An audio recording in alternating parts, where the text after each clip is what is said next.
The phone rings. Boarding cricket. She picks it up on the second ring, the way she always has. It is her daughter. Not calling to check in. Not calling to say she was thinking of her. Calling because she needs to know where the old insurance papers are, the ones from her father's policy, the ones that have been sitting in the second drawer of the filing cabinet for 11 years. Not she knows her mother will know. Her mother always knows. The conversation lasts 4 minutes. The information is given. The problem is solved. Thanks, Mum. I'll call you later in the week.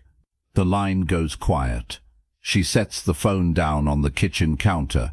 She stands there for a moment, just a moment, looking at nothing in particular. The window, the yard, the bird feeder she filled yesterday. Nobody noticed. Then she goes back to what she was doing. That 4-second pause, that specific stillness between the call ending and going back to the counter, that is where this story lives. Not in the daughter, not in the phone call, not even in the loneliness, exactly, in something that sits underneath all of that, something that most baby boomers have carried for years without ever quite finding the right word for it. Because the question is not why they call less often. The question is why, when they do call, it so often feels like being useful rather than being known.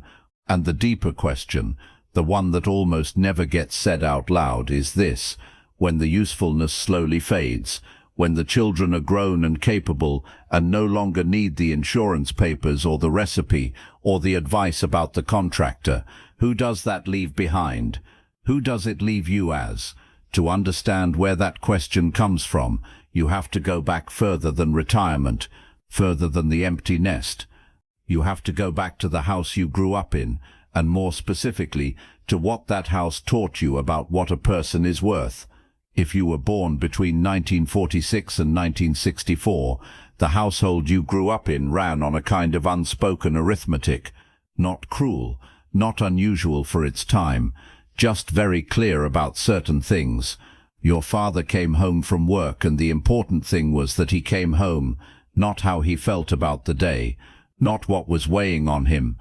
He was there, the bills were paid, dinner was on the table. That was the language the house spoke. Your mother moved through the kitchen with a kind of efficiency that left no room for the question of whether she was tired. Of course she was tired. Everyone was tired. You got on with it. Nobody sat you down and said, "Your value comes from what you contribute." Nobody had to say it. It was the water you swam in. Who did not complain when things were hard? Who figured out their own problems and came back to dinner with a clean face?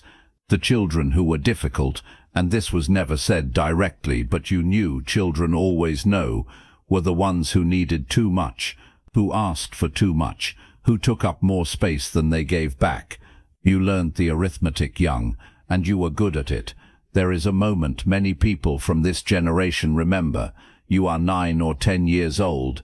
Something happened that day, something that hurt or felt unfair, and you went quiet about it, not because someone told you to, because you looked at the room, at your mother's tired face, at your father's silence, and you made a calculation. This is not the moment. Some of you are still waiting for that moment, 50 years later. That calculation, once learned, does not go away, because it works. Staying quiet keeps the peace. Not making demands makes you reliable. Over time, the silence becomes a character trait, and everyone around you reads it as strength. Nobody sees that it began as arithmetic, a child's arithmetic, worked out before you were old enough to know what you were solving for. By the time you had your own family, the arithmetic had become invisible. You were not calculating anymore. You were just living, and the living was full. Genuinely, exhaustingly, beautifully full. Think about what those years actually looked like.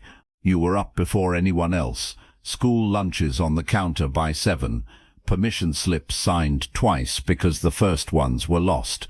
You worked a full day and came home to a second one.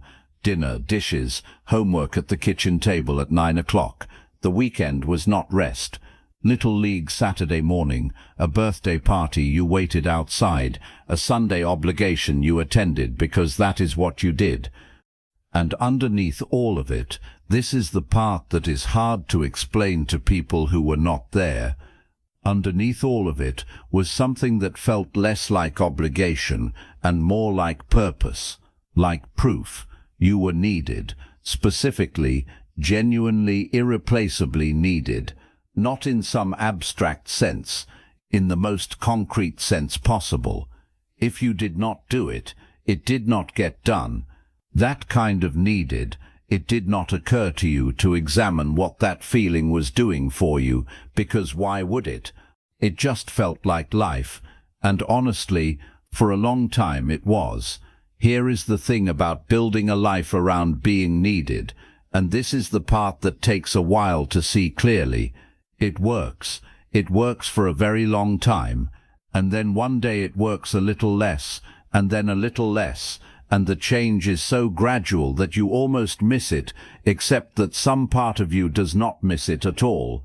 Some part of you has been tracking it quietly, the way you track most things, without making a fuss about it. The children grew up. That was the whole point. You raised them to not need you the way they once did, and you succeeded. You should feel proud of that. You do feel proud of that. But pride and loss are not opposites. They can occupy the same chest at the same time, and for a long time, that is exactly where they sit. The calls still come. The family has not disappeared. There are holidays, birthdays, grandchildren, in many cases, which brings its own particular kind of joy, a lighter love somehow, less anxious than parenting, more purely delighted. But pay attention to when the phone rings now. Really pay attention. It rings when something is needed. A question, a problem, an opinion on something practical, the contractor, the medication, the investment, the recipe for the thing only you know how to make. You give it gladly. Of course you do. Because it means you are still woven into things, still useful, still part of the fabric in some way that feels real. The calls that come for no reason, just to hear your voice, just because they were thinking of you, just to sit on the phone for 20 minutes talking about nothing, those calls are rarer. No, that is not quite the right way to say it. It is not that they never happen. It is that there is a difference between the two kinds of calls, and you feel that difference in a place you do not have a clean name for. What you feel in that place is not simple loneliness. Loneliness is something you can point to. This is something else. You are at Thanksgiving. The table is crowded. Your daughter is laughing at something her husband said. Your grandson is explaining something about his job that you are following about 60% of. The food is good. The house is warm. And at some point you realize you have been watching all of it the way you might watch something through a window, present, but not quite reached. This is the thing that baby boomers almost never say out loud, not to their children, not to their friends, sometimes not even to themselves, because saying it out loud requires admitting something that goes against 60 years of practiced behavior. It requires admitting that you want something, not something practical, not something you can justify or earn or trade for, just to be asked about, to be known, not only needed, to have someone look over at you in the middle of that warm, crowded, noisy room and actually wonder how you are doing, not how you are managing, how you actually are. And the strange thing is, there never seems to be a right moment for that question. Dinner ends. Someone is loading the dishwasher. Someone else is getting a child into a coat. Life resumes, and the question goes unasked. Maybe next time. The reason that admission is so difficult is the reason this whole pattern exists in the first place. Psychologists describe what many baby boomers practice as emotional self-suppression, not denial, which is not knowing something is there, but the practiced, often unconscious choice to set aside what you feel in favor of what needs to be done. It is a skill, one of the most useful skills a person can have in a life that required as much as this generation's lives required. But it is a skill that was learned so early and practiced so consistently that it eventually stopped feeling like a choice. It became the default. And here is the part that is hardest to sit with. The people around you learned to trust that default. They watched you handle things for decades. They watched you not need things, or at least appear not to. And they took that at face value, because you were always right, because you always did handle things, because nothing in your behavior ever suggested otherwise. The invisible cost of being the strong one is that people eventually stop checking to see if you still are, not out of cruelty, out of habit, a habit you built carefully over a very long time. It would be easy to frame all of this as damage, but that misses something important. The capacity baby boomers carry to show up without being asked, to give without keeping score, is not a flaw dressed up as virtue. It is the real thing. Families that held together through hard decades, careers built without a safety net, children who grew up knowing what it looks like when an adult takes responsibility. That matters. But when the same quality that made you indispensable also makes it feel wrong to say I am struggling, when that voice is still running after 60 years, then the strength has become its own kind of weight, not a weakness. A cage may be built from the best materials you had, and so you wait. There is a particular kind of afternoon that baby boomers know well. The house is clean, the tasks are done. There is nothing urgent, nothing that needs solving, no one who needs anything right now.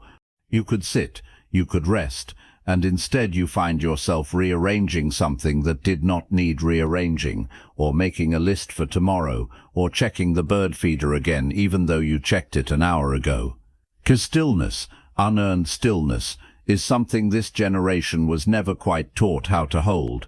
Sometimes you pick up the phone, not to ask anything, just to hear a voice, and then you put it back down. You do not want to bother anyone. You do not want to be a burden. And those two words, bother, burden, are the arithmetic again, still running, the same calculation you first made at that kitchen table 60 years ago. You wait the way you have always done most things, quietly, practically, without making it anyone else's problem. You are available in case someone needs something, in case the phone rings with a question you can answer, in case there is something useful you can do. Sometimes the phone rings and the equation balances again for a while, but in the ordinary afternoons, in the hours between the calls that come for reasons and the calls that might someday come for no reason at all, there is a stillness that is different from rest, a waiting that was never supposed to be permanent but somehow settled in and made itself at home. You know the feeling. You have probably known it for longer than you have admitted, even to yourself. Here is what that feeling is not. It is not proof that your family loves you less. It is not a verdict on the life you built. It is the consequence of building your sense of self around a role that was always, by design, temporary. The children were supposed to grow up. That was the whole point. What you were never quite taught is how to simply be, how to exist without earning your place, how to let someone hand you something, attention, care, a phone call with no agenda, without reaching for what you owe in return. The arithmetic runs deep, but it was never the whole truth about you. You are still here, not as the person who knows where the insurance papers are, just as yourself, and just that was always enough. It still is. If this stayed with you, subscribe to Baby Boomer Psychology. Every week, one more thing that was never quite said, finally said.